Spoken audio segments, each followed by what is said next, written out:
উম্মত আমি তো কল্পনাও করি নাই, আমি তো ভাবিও নাই উম্মত তুমি এভাবে আমারে বেইজ্জতি করবা। আরে হযরত মাওলানা তারেক জামিল সাহেব দাওয়াত ও তাবলীগের মুরব্বী, উনি বলছেন হাসরের ময়দানে আল্লাহর নবী নিজের পিঠ খুলে দিবে, চাদর সরাইয়া নাফরমান উম্মতকে বলবে, উম্মত আমার পিঠ দেখ, চালনির মতো ছিদ্র ছিদ্র, তায়েফের পাথরের আঘাতে আমার পিঠ ছিদ্র ছিদ্র হয়ে গেছে। আমি এতটা কষ্ট করে যে দিন পৌঁছাইছি, বিনিময়ে আজকে এটা কি নিয়ে আসলে? মানুষ এটা বলে না দুনিয়া যে তুমি এত খারাপ করবা, আমি কল্পনাও করতে পারি, ভাবতেও পারি, ভাবতেও পারি। এজন্য বাপ আমার ফিকির চাই, মূল বিষয় এটাই। আপনাদের কাছে আমার একটা বিনীত অনুরোধ, খুব বেশি লম্বা সময় না, ধরে নেন ইনশাআল্লাহ, আল্লাহ চাহে তো সব মিলিয়ে 1 ঘন্টা ইনশাআল্লাহ। এইটুকু সময় আপনার আল্লাহর ওয়াস্তে আরেকটু কাছাকাছি হয়েছে বসেন, আপনারা সব বেশি পাবেন। এই ফাঁকা জায়গা পূরণ করে চোখের কাছে এসে বসেন। মুরব্বীরা আপনারাও একটু হিম্মত করেন, দেখবেন নেকি পাবেন বেশি। একজন মোমেনের চেষ্টা করা উচিত, যতভাবে নেকি বেশি হয় ততভাবেই তার চেষ্টা করা উচিত। এই জন্য যদি জমে কম দেখা যায়, মনে করেন সামান্য কয়েকজন দেখা যায়, এটাও কোনো অসুবিধা নেই।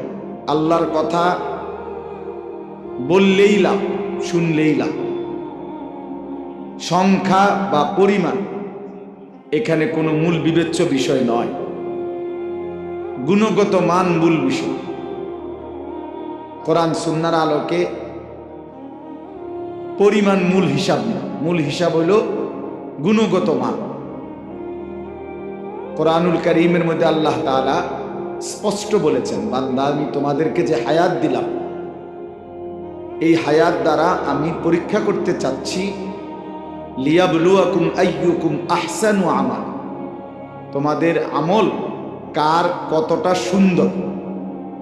এই তাহলে সৌন্দর্য, আমলের সৌন্দর্যটা পরীক্ষা করছি, আমলের সংখ্যা না, বরং গুণগত মান, সৌন্দর্য, এটা মূল বিবেচ্য বিষয়। এই জন্য দয়া করে এই বসাটা, এটার মধ্যেও একটা আদব আছে, সৌন্দর্য আছে। রাসূলুল্লাহ সাল্লাল্লাহু আলাইহি ওয়াসাল্লাম স্পষ্ট হাদিসে বলছেন, বুখারীর হাদিস, মান রাআ ফুরজাতান ফাজালাসা ফিহা ফাকাদ আওয়া ইলাল্লাহ, যে ব্যক্তি কোনো দ্বীনি মজলিসে ফাঁকা জায়গা দেখল অতঃপর তা পূরণ করে বসলো, সে যেন আল্লাহ তাআলার ঠিকানায় পৌঁছে গেল।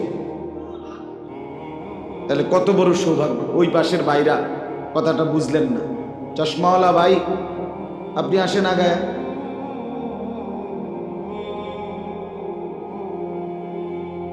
রাসূলুল্লাহ সাল্লাল্লাহু আলাইহি সাল্লামের কোনো হাদিস বলার পর সেটা অনুসরণ করা, আমল করা, এটা আমাদের দায়িত্ব না। শুধু সুবহানাল্লাহ বলিয়া দায়িত্ব শেষ করা, এটা দায়িত্ব নাকি?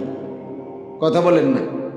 তাহলে আমি বললাম, মনে করেন যে নবীজি বলছে ফাঁকা জায়গা পূর্ণ করার ফজিলত, তা আপনি করলেন সুবহানাল্লাহ, শেষে তো নবীজির কথার হক আদায় হয়ে গেছে তো নাকি? তাইলে উদ্দেশ্য তো সশরীরে আমল করা, ফিকির করা। এই জন্য দয়া করে আবারও বললাম, পিছনে তাকায় না, পিছনে তাকায়, আপনারা আমাদের দিকেই তাকান।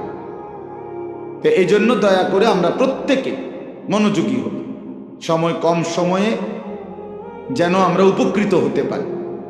এইটুকু সময় হায়াত আপনাদেরও আমারও, সময়টা আপনাদেরও গেল আমারও গেল। আল্লাহ তাআলা আমাদের প্রত্যেককে বেশি উপকৃত হওয়ার তৌফিক দান করেন। মুআজ্জাজ হাজিরিন, আমি আপনাদের সামনে পবিত্র কোরআনুল কারীমের 18 নম্বর পারা, কোরআনুল কারীমের 23 নম্বর সূরা, সূরাটির নাম সূরায়ে মুমিনুন। এই সূরার 100 নম্বর আয়াত বরাবর এই আয়াতটা পড়েছি, একটি আয়াত তেলাওয়াত করেছি, কিন্তু অর্থ বলার সময় আপনাদেরকে আরো অনেকগুলো আয়াত তর্জমা করে শোনাবো ইনশাআল্লাহ। শুধু তেলাওয়াত একটি আয়াত পড়লাম, বাকি আমার উদ্দেশ্য হলো অল্প সময়ে আপনাদেরকে 8 থেকে 9টা আয়াত এই সূরার তর্জমা শোনানো। একটি প্রসঙ্গকে কেন্দ্র করে এখানে 9টি আয়াত ধারাবাহিকভাবে আছে। আশা করি আমরা ইনশাআল্লাহ কোরআনুল কারীমের এই কথা থেকে আমারও উপকার হবে, আপনাদেরও উপকার। আল্লাহ তাআলা আমাদেরকে তৌফিক দান করে। মূলত সূরা মুমিনুনের এই আয়াত কি বলতে চাচ্ছে আল্লাহ তাআলা, এই কথা বলার আগে আমি আপনাদেরকে আগে একটু কথা আগে বুঝাই ইনশাআল্লাহ, এরপরে তর্জমাটা বললে সহজে বুঝবে, আপনাদের বুঝতে সুবিধা। ছেলেরা তোমরা ভাই যে কয়জনই বসছো, যে হাতে ধরা যাদের মোবাইল, এটা নামায় ফেল। আমার ভাই এই হাতে ধরা মোবাইল ধরে রাখেন, এটা নামাইয়া এমনি শুনেন, চেহারার দিকে তাকাইয়া শুনলে আমারও লাভ হবে, আপনাদেরও লাভ হবে। আল্লাহর কথা মনোযোগ দিয়ে শুনতে হবে। কোনো গাফেল তুচ্ছতাচ্ছিল্য অবহেলা করলে, খামখেয়ালি করলে, এই যে বুট খাইতে খাইতে, বাদাম খাইতে খাইতে, চা খাইতে খাইতে, এরপরে জুড়াইতে জুড়াইতে আল্লাহর কথা শুনলে যথোপযুক্ত কোনো ফায়দা হয় না। শুনাই হলো যা, পরিবর্তন আসে না, মন মানসিকতা বদলায় না, নিজের ভিতরে ভাবনা আসে না। এই জন্য আবারও বলছি, এরপরে কিন্তু আমি ভদ্রচিত বললাম, এরপরে দমক দুম, তখন আপনি শরম পাইবেন, হুজুর হন আর পাবলিক। এরপরে যখন আপনার হাতে মোবাইল আমি ধমক দিলে তখন আপনি লজ্জা পান। এই জন্য দয়া করে আবারও বলছি, মোবাইলটা সরান হাতের থেকে, এটারে পকেটে নেন। আর যদি মেনে নিতে কোনোভাবেই না পারেন তো আপনি উঠে চলে যান। দয়া করে ঘুমায় থাকলে ভালো, ঘুমাইলে কোনো গুনাহ নেই, ঘুমানোর মধ্যে কোনো ত্রুটি নেই। কিন্তু আমি হাতে ধরা মোবাইল পছন্দ করি না। কেন? কারণ হলো এই হাতে ধরে রাখলে, যতক্ষণ ধরে রাখে ততক্ষণ তার ফিকির থাকে এই মোবাইলের ভিতরে, যে এটার মধ্যে ঠিক মতো উঠতেছে কিনা। তো এটার মধ্যে খুব সুন্দর করে উঠছে, ঠিক আছে। এরকম যদি 50,000 ওয়াজও মোবাইলে চমৎকার ওঠে, তো হাসরের ময়দানে এই মোবাইলটা ওয়াজ গুরু সহ ফেরেশতার কাছে জমা দিলেই তো বেহেশত, ঠিক না? বলেন, ইনসাফের কথা বলেন। ফেরেশতা কি মোবাইল জমা দিবে নাকি? তো তাইলে আমার জিন্দিগির হালাত কি? আমার পরিবর্তন কোথায়? আমার ভিতরের অবস্থার কোনো বদলাইল কিনা, এটা দরকার। এই জন্য যদি কেউ মনোযোগ দিয়ে শোনে, 3টা জিনিসে মানুষের খুব পরিবর্তন হয়, মনে রাখবেন। 1 হলো চোখের নজর, 2 হলো হাতের স্পর্শ, 3 হলো অন্তরের হৃদয়ের ধড়পড়। অন্তরে আল্লাহর মহব্বত মারেফাতের আগুন জ্বলে। কোন হক্কানি রব্বানি মুত্তাকি আলেম আল্লাহওয়ালা বুজুর্গ এরকম কেরো চোখের দৃষ্টি, হাতের স্পর্শ, এরপরে অন্তরের ধড়পড়, হৃদয়ের একটা নড়াচড়া আছে, অন্তরে একটা ধড়পড় আছে, ধারকান, হৃদ স্পন্দন। এইটা যখন চলতে থাকে, হার্টবিট, তো কোনো নেককার আল্লাহওয়ালা, কোনো মুত্তাকি ফরহেজগার বুজুর্গ আলেম, ওনার চোখের নজর যখন কারো উপরে পড়ে, তার জিন্দিগি বদলায়। ওনার হাতের স্পর্শ, মুছে দিছে, ছুঁয়ে দিছে, দোয়া করে দিছে, এরকম যদি হাতের স্পর্শ লাগে, তার জিন্দিগি বদলায়।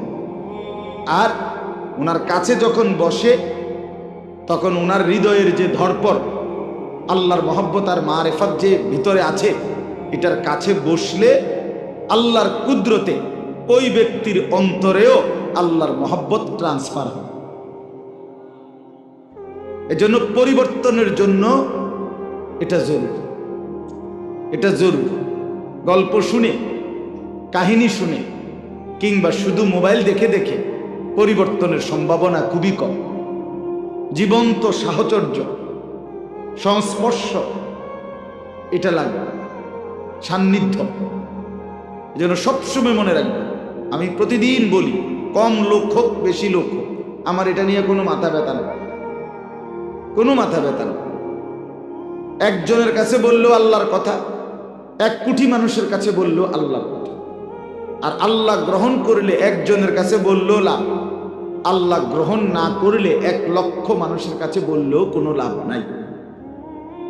1 লক্ষ মানুষ সম্মান করে আমারে আলগি দিয়া সান্দিনা নিয়ে দিয়াইল, আল্লাহ তাআলা বললেন আমি নিলাম না। হ্যাঁ, তখন কি আর কোনো 2 পয়সার মূল্য আছে কোনো? কাজে এখানে সংখ্যা কোনো বিষয় নয়, সংখ্যা কোনো মূল আলোচনা। আল্লাহ গ্রহণ করলেন কিনা এটা দেখার বিষয়। এজন্য পরিবর্তনের জন্য সবসময় মনে রাখবেন, আমি প্রত্যেক দিন বলি, এই যে সমস্ত মুরব্বী, সাফ কথা, রাগ হবেন না, মাঝ বয়সী মুরব্বী যারা জুমার নামাজের দিন ইমাম সাহেব বয়ান করে, উনি 30 বছর ধরে প্রথম কাতারে নামাজ পড়ে, কিন্তু গিয়া বইয়াই জুরানি শুরু করে।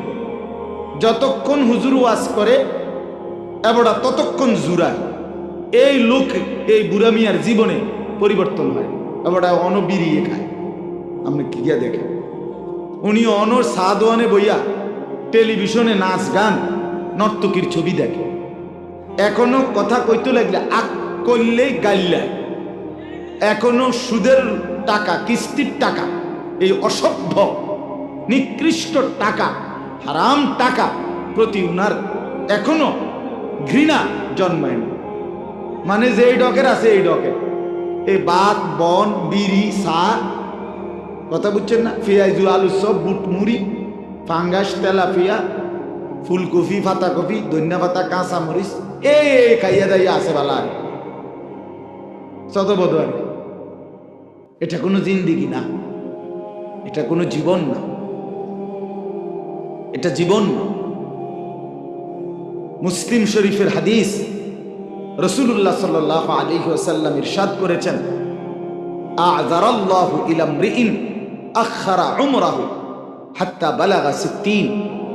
নবী সাল্লাল্লাহু আলাইহি ওয়াসাল্লাম বলেন, আল্লাহ তাআলা যাকে বয়স লম্বা করে 60 মানে 60 বছর পর্যন্ত পৌঁছিয়েছেন, কত, তবুও যে আল্লাহর নাফরমানি ছেড়ে জাহান্নাম থেকে মুক্তি নিতে পারে নাই, খোদার কসম নবী বলছে, হাসরের ময়দানে ওই বুড়া মানুষটা যদি জাহান্নাম থেকে গুনাহমুক্ত হয়ে দুনিয়ায় থাকতে আল্লাহর কাছ থেকে মাফ নিতে পারে নাই, জান্নাতের আমল করতে পারে নাই, তাহলে হাসরের ময়দানে দাঁড় করাইয়া এই বুড়া মানুষ আল্লাহর সামনে একটি শব্দ, একটি আপত্তি, একটি কথা বলার কোনো সুযোগ মিলবে না, দাঁড় করাইয়াই ফিরাল।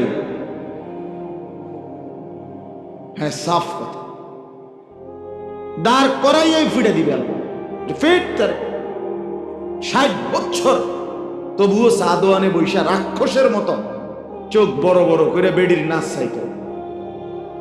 শরম কম, হায়া কম, লজ্জা কম, অনুভূতি কম।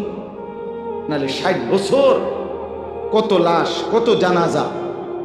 আপনি এখন জিজ্ঞাসা করেন একজন 60 বছরের মুরব্বী, আপনি কি এই জীবনে মোট 2টা জানাজা পড়ছেন? বলেন, ইনসাফের কথা বলেন। 60 বছরে আপনি কত জানাজা পড়লেন, কত লাশ দেখলেন, কত মানুষের মৃত্যু দেখলেন? এত লাশ, এত জানাজা, এত মৃত্যু, এত কবর, কিছুই আপনারে আল্লাহর কথা মনে করাইতে পারলো না, আপনারা কবরের ভয় দিতে পারলো না। ওমা, আপনি কি শক্ত মানুষ, আপনি অনুবিরি খান, কথা বলেন না কেন? না না না, অযৌক্তিক হলে প্রতিবাদ করেন, আমি বন্ধ করে দেবো। বলেন, ইনসাফের কথা বলেন। 60 বছর ভিতরে আপনার হায়ার শরম আসে নাই, কখন আসবে? কখন আসবে? আপনি এখনো কেমনে সুদের টাকা করেন, এখনো কেমনে আপনি কিস্তির টাকা করেন, এখনো কেমনে আপনি চা দোকানে টেলিভিশনের নাচ গান দেখেন? আপনি মরবেন না? আলাম ইয়ানি লিল্লাযীনা আমানু আন তাখশা কুলুবুহুম লিযিকরিল্লাহ। আল্লাহ তাআলা কোরআনে বলেন, আমার মুমিন বান্দা, আমি আল্লাহর স্মরণ, আমার জিকির, আমার বন্দিগির জন্য তোমার মনটা, দিলটা নরম করবার সময় আজও কি আসেনি? আজও হয়নি? আলাম ইয়ানি, এই বান্দা, আজও হয়নি? মরবা না তাইলে? কবরের কথা তাইলে আর মনে পড়বে না? আল্লাহর স্মরণ তাইলে আর আসবে না? গুনাহ আর ছাড়বা না তাই?